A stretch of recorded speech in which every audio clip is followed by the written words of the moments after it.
leadership.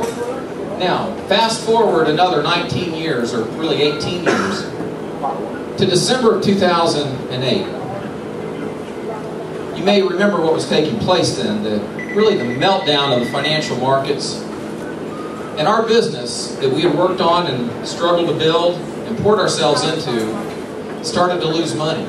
And man, losing money at an unprecedented rate. I mean, I looked at the numbers at the bottom of our statement, with big brackets. I multiplied it by 12, and I remember saying to Terry, it may be all over.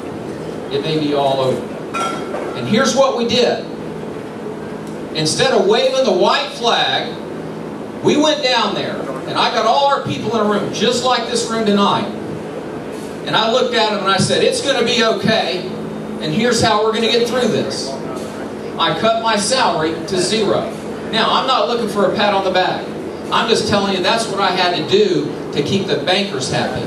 And those of you who run a small business or medium-sized business, you understand how much the banker has to do with your business. And right now, our banker in our country is becoming China. I don't like that. So, I cut my salary to 0, I got all our people together, and I said, listen, in our own way, we're going to push back against this recession. Instead of stopping buying things, we went ahead and we painted, we bought equipment, we bought a new telephone system for $110,000. Quite frankly, that was an act of faith. We poured a lot of money into our business, even though we were losing money. I didn't think I was running for Congress. It was not on my mind. I can tell you, I was just thinking in my own little way, in our own little part of America, I want to push back on this recession. And we kept working at it. We didn't lay one person off.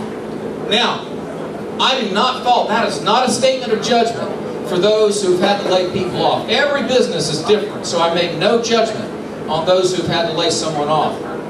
But it was very important to me, to the extent possible, to get through this recession without laying anyone off.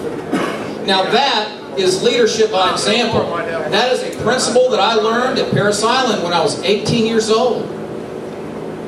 There was nothing that those young drill instructors didn't ask of me that they didn't first do themselves. They always set a wonderful example. And it's that principle of servant leadership. It is that principle of leadership by example that we desperately need in our United States Congress.